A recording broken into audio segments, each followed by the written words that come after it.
సర్వాధికారియు నిరంతర స్తోత్రార్హుడు యేసుక్రీస్తు ప్రభువారి ప్రశస్త నామంలో ఉదయకాలపు వర్తమానాల కొరకు ఎదురు చూస్తున్న మీ అందరికీ ఇమాన్యుయల్ మినిస్ట్రీస్ తరపున మా శుభాభివందనాలు తెలియచేస్తూ ఉన్నాను.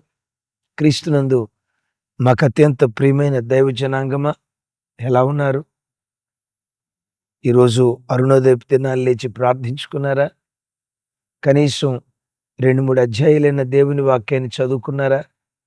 లేదన్నయ్య, నిన్న ఆరాధనకు వెళ్ళొచ్చాం కదా, అలిసిపోయాం, నిన్న చాలాసేపు దేవుని సన్నిధిలో గడిపాం కదా, ఈరోజు ప్రార్థన చేయకపోతే ఏమైందిలే అన్నట్లుగా ఈరోజు ఉదయకాలం లేవటం నిర్లక్ష్యం చేశారా?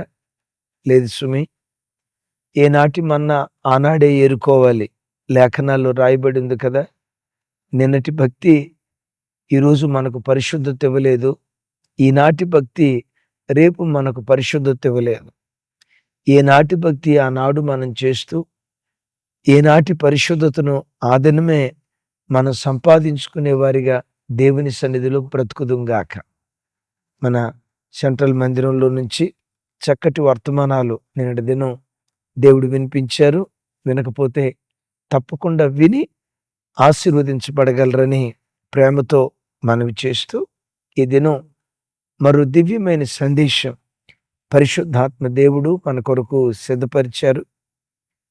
చాలాసార్లు దేవుని పిల్లల జీవితాల్లో చిన్న కష్టం కలిగిన, చిన్న ఇబ్బంది వచ్చిన, చిన్న అపాయం కలిగిన, ఆశించింది కోరుకున్నది జీవితంలో జరగకపోయినా ఎక్కువ శాతం మనుషులు మొట్టమొదట సనిగేది, మొట్టమొదట గుణికేది, ఆయాసపడేది దేవుని మీదే. ప్రత్యేకంగా దేవుని పిల్లలుగా పిలువబడుతున్న మన జీవితంలో చిన్న కష్టం రావటంతో, అనుకున్నది జీవితంలో జరగకపోతే మొట్టమొదట అలిగేది, సనిగేది, గుణిగేది ఎక్కువ శాతం దేవుని మీదే ఉంటుంది. దైవజనమ, ఆయన పిల్లలైన మనం ఎప్పుడూ ఎన్నడూ దేవుని మీద అలిగేవారిగా ఉండకూడదు, సనిగేవారిగా ఉండకూడదు, గుణిగేవారిగా ఉండకూడదు. ప్రతి పరిస్థితిలో సూర్యోదయం మొదలుకొని సూర్యాస్తమయం వరకు ఆయన నామము స్తుతి నొందదగిన నామం అనే లేఖనాల్లో రాయబడి ఉంది కదా. నీ బ్రతుకులో సూర్యోదయం కలిగిన ఆయన స్తుతించాలి. సూర్యాస్తమయం కలిగే పరిస్థితులు ఎదురైన ఆ స్థితిలో కూడా మనం స్తుతించే ఆరాధికులుగా బ్రతకాలి, కానీ సనిగే వ్యక్తులుగా దేవుని సన్నిధిలో జీవించకూడదు. పరిశుద్ధ గ్రంథమైన బైబిల్లో కొంతమంది జీవితాల్లో దేవుడు మౌనం అయ్యాడు. ఆ మౌనమైన సందర్భంలో కూడా ఆ భక్తులు దేవుని సన్నిధిలో ప్రార్థన చేయటం ఆపలేదు, దేవుని మీద నమ్మకం ఆపలేదు, దేవుని ఆరాధించటం ఆపలేదు. చూడండి, పరిశుద్ధ గ్రంథమైన బైబిల్లో యెషయా గ్రంథం 8వ అధ్యాయం 17-18 వచనాలు. యాకోబు వంశమునకు తన ముఖమును మరుగు చేసుకొని యెహోవాను నమ్ముకొను నేను ఎదురు చూచుచున్నాను, ఆయన కొరకే కనిపెట్టుకొనుచున్నాను. ఇదిగో, నేనును యెహోవా నాకిచ్చిన నా పిల్లలను సియోను కొండల మీద నివసించు సైన్యములకు అధిపతియగు యెహోవా వలన సూచనలుగాను మహత్కార్యాలుగాను ఇశ్రాయేలీల మధ్య ఉన్నాము. ఈ వచనం ప్రారంభించేటప్పుడు యాకోబు వంశమునకు తన ముఖమును మరుగుపరుచుకొను యెహోవా, ఈ దేవునికి ఒక విచిత్రమైన పేరు పెడుతున్నాడు యెషయా భక్తుడు. ఏంటా పేరు? యాకోబు వంశమునకు తన ముఖమును మరుగుపరుచుకొను యెహోవా. ఎవరికి దేవుడు తన ముఖాన్ని మరుగుపరుస్తున్నాడట? యాకోబు వంశస్థులకు. యాకోబు వంశస్థులు ఎవరు? ఇశ్రాయేలీలు కదా, ఇశ్రాయేలీలు కదా. ఈ దేవుడు ఇశ్రాయేలీల దేవుడు. ఇశ్రాయేలీల దేవుడు ఇశ్రాయేలీల వైపు తన ముఖం తిప్పాల్సింది, కానీ ఇశ్రాయేలీలకు దేవుడు తన ముఖాన్ని మరుగు చేస్తున్నాడట. ఈ భక్తుడు ఏమంటాడంటే, నేను యాకోబు వంశస్థుడినే, నాకు దేవుడు ముఖాన్ని మరుగు చేస్తున్నాడు. ఆయన నాకు ముఖాన్ని మరుగు చేసిన నేను ఆయన్నే నమ్ముకుంటా. నేను ఆయన కొరకే ఎదురు చూస్తా, ఆయన కొరకే కనిపెడతా. ఎప్పుడండి యెషయా గారు నీ వైపు చూస్తున్నప్పుడు నమ్ముతుంది? నో, ఈ దేవుడు నాకు తన ముఖాన్ని మరుగు చేసిన నేను ఆయన్నే నమ్ముకుంటా, ఆయన కొరకే ఎదురు చూస్తా, ఆయన కొరకే నేను కనిపెడతా. ఈ భక్తుడు మాట్లాడుతున్న మాట దైవజనమా, నిజమే. దేవుని ప్రజలైన మనకి దేవుడు కొన్నిసార్లు తన ముఖాన్ని మరుగు చేస్తాడు. విచిత్రం తెలుసా? అన్ని ప్రజలు దేవుని దగ్గరకు వచ్చి చిన్న ప్రార్థన చేసుకుంటే చాలు, దేవుడు ఇట్టే వాళ్ళ జీవితంలో అద్భుతం చేస్తాడు. విన్నారా? దేవుణ్ణి ఎరగని ప్రజలు ఈ యేసు ప్రభు మహాత్యం కలిగిన దేవుడట, మహిమ కలిగిన దేవుడట, ప్రార్థనలు ఆలకించే దేవుడట, ఈ దేవునికి ప్రార్థన చేస్తే అద్భుతాలు జరుగుతాయట, ఈ దేవుని సన్నిధిలో మొరపెడితే ప్రార్థనలకు జవాబు వస్తాయట, అడిగిన దానికంటే ఊహించిన దానికంటే ఈ దేవుడు అత్యధికంగా కార్యాలు చేస్తాడట అని అన్ని ప్రజలు నమ్మి దేవుని దగ్గరకు వచ్చి ఓ చిన్న ప్రార్థన చేస్తే చాలు. అదే విచిత్రమో కానీ విని వెంటనే వాళ్ళ జీవితంలో అద్భుతం జరుగుతుంది.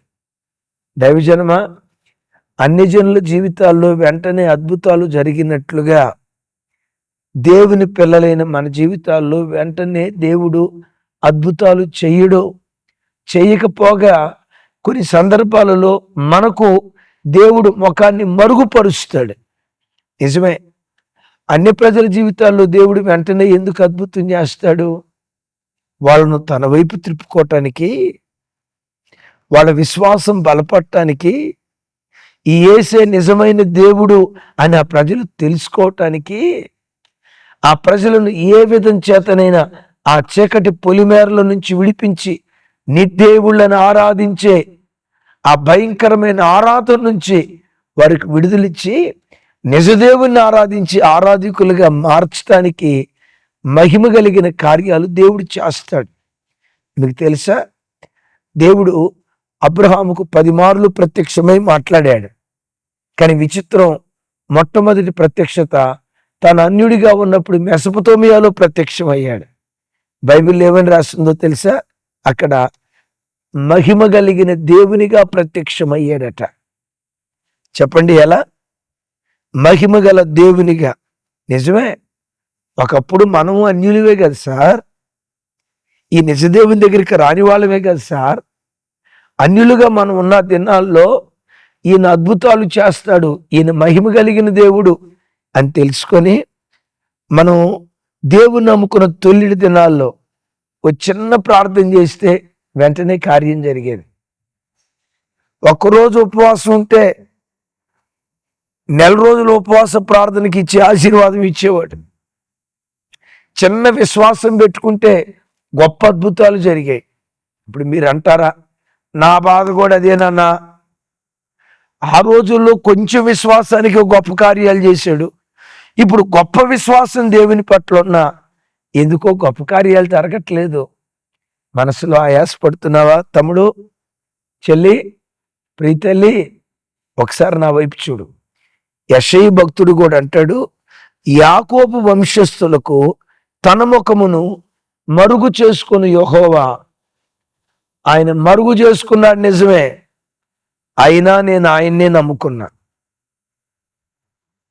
ఆయన మరుగు చేసుకున్నాడు నిజమే, అయినా నేను ఆయన కొరకే ఎదురు చూస్తున్నా. ఆయన మరుగు చేసుకున్నాడు నిజమే, అయినా నేను ఆయన కొరకే కనిపెడుతున్నా.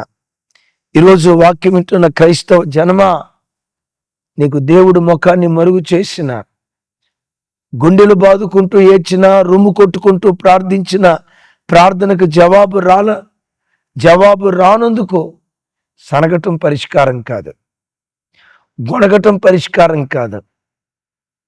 నేను వాక్యం చదవను, నేను ప్రార్థన చేయను, ప్రార్థన మీద దేవుని మీద అలగటం కాదు దీనికి పరిష్కారం.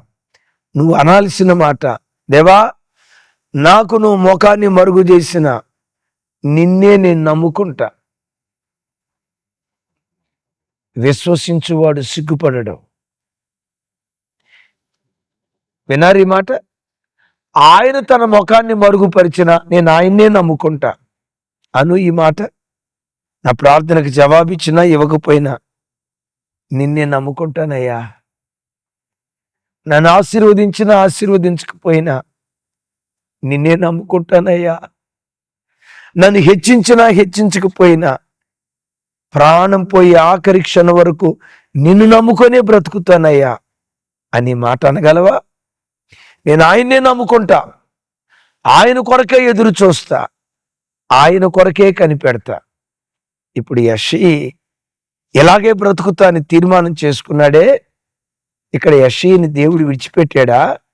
అంటాడు కదా, ఆయన్నే నమ్ముకొని ఆయన కొరకే ఎదురు చూసి ఆయన కొరకే కనిపెట్టడాన్ని బట్టి ఇదిగో నేనును యెహోవా నాకు ఇచ్చిన నా పిల్లలను సియోను కొండల మీద నివసించు సైన్యములకు అధిపతియగు యెహోవా వలన సూచనలుగా మహత్కార్యాలుగా ఇశ్రాయేలు ప్రజల మధ్యలో ఉన్నాము అంటున్నాడు. దేవుని కొరకు కనిపెట్టిన కుటుంబాన్ని దేవుడు మరిచిపోక ప్రజల మధ్యలో ఒక సూచనలుగా దేవుడు ఉంచాడట, ఒక మహత్కార్యంగా దేవుడు ఉంచాడట. తమ్ముడు, చెల్లి, ప్రియ అక్క, అన్న, దేవుడు నాకు ముఖాన్ని మరుగు చేశాడు. నా ప్రార్థనకు జవాబు ఇవ్వట్లా, నా ఉపవాసాలకు ప్రతిఫలం ఇవ్వట్లా, నేను వెళ్తున్న మందిరంలో ఎంత కష్టపడి పరిచర్య చేసినా నా పరిచర్యకు తగిన ఆశీర్వాదం దేవుడు ఇవ్వలా, నేను కార్చిన కన్నీళ్లకు జవాబు దేవుడు దయచేయలా, ఇంత ప్రార్థన చేస్తే నా దేవుడు నాకు అన్యాయం చేస్తున్నాడు. ఇంతకాలం సనుగుతూ వచ్చావా? ఈ రోజు నుంచి ప్రారంభించు. నువ్వు ముఖం మరుగు చేసినా నిన్నే నమ్ముకుంటా. నా నమ్మిక యేసు నీ మీద తప్ప మరో దాని మీద దేని మీద నేను ఉంచను. నీ కొరకే ఎదురు చూస్తా, నీ కొరకే కనిపెడతా. దేవుని కొరకు నువ్వు కనిపెట్టి చూడు. నువ్వు బ్రతుకుతున్న స్థలాలలో నిన్ను, నీ కుటుంబాన్ని, నీకిచ్చిన పిల్లలను ఒక సూచనలుగా దేవుడు నిలవబెట్టబోతున్నాడు. ఓ మహత్కార్యాలుగా దేవుడు నిలవబెట్టబోతున్నాడు. దేవుడు అలా నిలవబెట్టినట్లుగా ప్రతికూల పరిస్థితుల్లో కూడా సనగకుండా నీ కొరకే కనిపెడతా. భక్తుడైన యోబు అన్నీ కోల్పోయిన పరిస్థితుల్లో ఓసారి ఈ మాట అంటాడు, ఇదిగో ఆయన నన్ను చంపినను నేను ఆయన కొరకే కనిపెడతా. ఏంటేంటేంటి ఎక్కడుందో ఈ మాట ఎరిగిన వాళ్ళు కింద కామెంట్ బాక్స్లో రాయండి. ఏమంటాడు?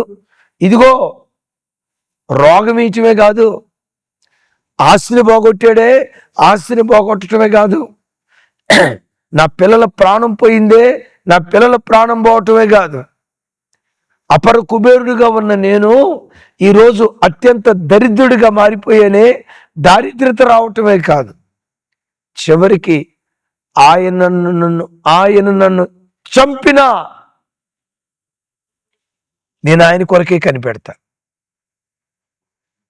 తమ్ముడు, యోబు లాంటి సమర్పణ మనకు ఉండాలి. ముఖం మరుగు చేశాడా దేవుడు నీకు? నీ ప్రార్థనకి జవాబు రాలేదా? కోరుకున్న ఉద్యోగం దొరకలేదా? చేసిన ప్రార్థనకు ప్రతిఫలం రాలేదా? కాచిన కన్నీళ్లను దేవుడు చూసి నీ కన్నీటిని నాట్యంగా దేవుడు మార్చలేదా? నేను ఇంత ప్రార్థన చేస్తే ఎలా జరిగింది అని అల్లాడిపోతూ ఉన్నావా? ఈరోజు నా ప్రభు నీతో మాట్లాడుతున్నాడు. యోబు మాట్లాడినట్టుగా మాట్లాడు. సైతానా, నా దేవుడు నన్ను చంపినా ఆయన్నే నమ్ముకుంటా, ఆయన కొరకే ఎదురు చూస్తా, ఆయన కొరకే కనిపెడతా అన్నాడే. యోబు దేవుడు విడిచిపెట్టాడా? పోగొట్టుకున్న దానికంటే రెండంతల దేవుడు ఇవ్వలేదా? నువ్వున్న చోటే ఈ మాటలు మాట్లాడు. మరుగు చేసిన నీ వైపే నేను చూస్తా, నిన్నే నమ్ముకుంటా, నీ కొరకే కనిపెడతా అని అంటూ ఉండు. ఏ రోజో కాదు, ఈ రోజే నువ్వు కోల్పోయిన దానికి ప్రతిగా రెండంతల ఈవి నా దేవుడు నీకు అనుగ్రహించునుగాక. అవును, భక్తుడైన దావీదు గారు కూడా దేవుడు కొన్నిసార్లు తన ముఖాన్ని మరుగు చేసుకున్నా, నీ ముఖాన్ని నాకు దాచకయ్యా అని అడిగాడు. నీ ముఖాన్ని నాకు మరుగు చేయకయ్యా అని దేవుని బ్రతిమలాడుకున్నాడు. బ్రతిమలాడుకోవటం మాత్రమే కాదు, ఏమంటాడు తెలుసా? యజమానుని చేతి తట్టు దాసుని కన్నులు చూసినట్లు, యజమానురాలి చేతి తట్టు దాసి కన్నులు చూసినట్లు యెహోవా మనలను కరుణించే వరకు మన కన్నులు ఆయన వైపే చూస్తాయి, ఆయన కొరకే కనిపెడతాయి. ఎట్లా? యజమానుడి చేతి తట్టు దాసుడు చూసినట్లు. ఆ రోజుల్లో పేదరికం విపరీతంగా ఉండే ఆ దినాల్లో ఉదయకాలం దినసరి కూలీలు, ఏ దినానికి కూలీ ఆ దినమే తెచ్చుకునే దినసరి కూలీలు ఉదయం పొలంలోకి వెళ్ళిన తర్వాత మధ్యాహ్నం నుండి యజమానుడి జేబు తట్టు చేతి తట్టు చూస్తారు. ఎందుకో తెలుసా? ఆ రోజు కూలిస్తేనే సాయంత్రం ఇంటికి వెళ్ళేటప్పుడు రేషన్ తీసుకొని రాత్రి పిల్లలకు ముద్ద అన్నం పెట్టొచ్చు, ఆ తల్లి తండ్రి ముద్ద అన్నం తినొచ్చు. ఈరోజు కూలిస్తాడో లేదో దాసుడు యజమానుని చేతి తట్టు గంపెడాశతో ఎదురు చూస్తాడు. దాసి తన యజమానురాలి చేతి తట్టు బాబోయ్ గంపెడాశతో ఎదురు చూస్తుంది. అంటాడు, ఆ దాసుడు యజమానుల వైపు చూస్తున్నట్లు పరమ యజమానుడైన యేసుక్రీస్తు వైపు నేను అంత ఆశతో ఎదురు చూస్తున్నానయ్యా, అంత ఆశతో కనిపెడుతున్నానయ్యా. ఎందుకయ్యా దేవుని వైపు కనిపెడుతున్నావు అంటాడు స్థలంలో, నీ కొరకు కనిపెట్టుకుని వారిలో ఎవ్వడు సిగ్గునొందడు. కీర్తనలో రాసి ఉంటుంది, ఎక్కడుందో రెఫరెన్స్ రాయండి. విన్నారా? బంధువుల కొరకు కనిపెట్టి సిగ్గుపడ్డావేమో, రాజుల కొరకు కనిపెట్టి సిగ్గుపడ్డావేమో, రాజకీయ నాయకుల వైపు తిరిగి సిగ్గుపడ్డావేమో, స్నేహితులను నమ్ముకొని సిగ్గుపడ్డావేమో, నావారు అని ఎంచబడిన వారిని నమ్ముకొని సిగ్గుపడ్డావేమో, స్నేహితులను నమ్ముకొని సిగ్గుపడ్డావేమో, కడుపును పుట్టిన బిడ్డలను నమ్ముకొని సిగ్గుపడ్డావేమో, కన్నా తల్లిదండ్రులను నమ్ముకొని సిగ్గుపడ్డావేమో. నువ్వు నమ్మిన ప్రతివాడు నిన్ను నట్టేట ముంచి అనాథగా నిన్ను విడిచిపెట్టారేమో. ఏ ఊరిలో ఉండి వాక్యం వింటున్నావో, ఏ స్థలంలో ఉండి వాక్యం వింటున్నావో చెల్లి, ఏ ఇంట్లో ఉండి వాక్యం వింటున్నావో, ఇంతకాలం వాళ్ళ వైపు చూసా, వీళ్ళ వైపు చూసా, వాళ్ళ కొరకు కనిపెట్టా, నీ కొరకు వీళ్ళ కొరకు కనిపెట్టానయ్యా. ఈ రోజు నుండి అయితే నువ్వు నాకు ముఖాన్ని మరుగు చేసినా నిన్నే నమ్ముకుంటా, నీ కొరకే ఎదురు చూస్తా, నీ కొరకే కనిపెడతా. అలా దేవుని సన్నిధిలో దేవుని కొరకు కనిపెట్టు. ఆయన కొరకు కనిపెట్టే నిన్ను ఎన్నడూ నీ దేవుడు సిగ్గుపరచడు. సిగ్గుపరచకపోగా నువ్వు బ్రతుకుతున్న స్థలాలలో నిన్ను, నీ కుటుంబాన్ని, ఎగ్జామ్స్ రాస్తున్న నీ పిల్లలను, కాంపిటేటివ్ ఎగ్జామ్స్ కొరకు ప్రిపేర్ అవుతున్న నీ యవ్వన బిడ్డలను ఒక సూచనగా, ఒక మహత్కార్యంగా అన్య ప్రజల మధ్యలో నా దేవుడు నిలవబెట్టునుగాక. ఆమేన్. ఈ వాగ్దానం మన పిల్లల జీవితాల్లో దేవుడు నెరవేర్చినట్లుగా, ఇదిగో నేనును యెహోవా నాకు ఇచ్చిన నా పిల్లలను చదువుకున్నాం కదా, యెషయా గ్రంథం 8వ అధ్యాయంలో ఆ వాగ్దానం మీద చేయి పెట్టండి. మీ కొరకు చిన్న ప్రార్థన చేస్తాను. తండ్రి, మీకు స్తోత్రాలు. నీ కొరకు కనిపెట్టుకుని వారిలో ఎవడు సిగ్గునొందడు. యెషయా నీ కొరకే కనిపెడతానన్నాడు. తనను, తన పిల్లలను సూచనలుగా, మహత్కార్యాలుగా నిలవబెట్టావు. ఈ ప్రార్థనలో ఏకీభవిస్తున్న ప్రతి బిడ్డ యెషయిలాగా నీ కొరకు కనిపెట్టుకునే వారిగా నిలవబెట్టాయా. బిడ్డలు కనిపెడుతూ ఉన్న కొలది సూచనలుగా, మహత్కార్యాలుగా ప్రజల మధ్యలో మీరు ఊరేగించుదురుగాక. సనుగుడు, మీ మీద అలగటం, గొనుగుడు, ఇవి మా జీవితాల్లో సమాధి చేయబడాలి. ఇవి మా బ్రతుకులకు దూరమైపోవాలి. సూర్యోదయం కలిగిన స్తుతించే ప్రజలుగా, సూర్యాస్తమయం కలిగిన ఆరాధించే ఆరాధికులుగా నీ కొరకు బ్రతికి ఇదిగో ఈ వాగ్దానం మీద చేయబెట్టి ప్రార్థిస్తున్నాను. ఎవరెవరైతే ఈ ప్రార్థనలో ఏకీభవిస్తున్నారో వారు బ్రతుకుతున్న స్థలాలలో, ప్రజల మధ్యలో సూచనలుగా, మహత్కార్యాలుగా వారిని, వారి పిల్లలను యేసు నామం పేరిట మీరు నిలవబెట్టుదురుగాక. ఈ వాగ్దానాన్ని స్థిరపరిచినందుకు స్తోత్రాలు. యేసు నామం పేరిట ప్రార్థించి స్తుతించి పొంది ఉన్నాను తండ్రి, ఆమేన్.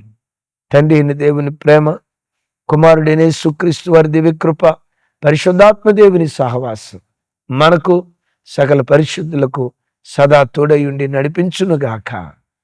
ఆమేన్, ఆమేన్, ఆమేన్. Thank you. కృపా సమాధానాలు మనందరికీ తోడుగా ఉండునుగాక.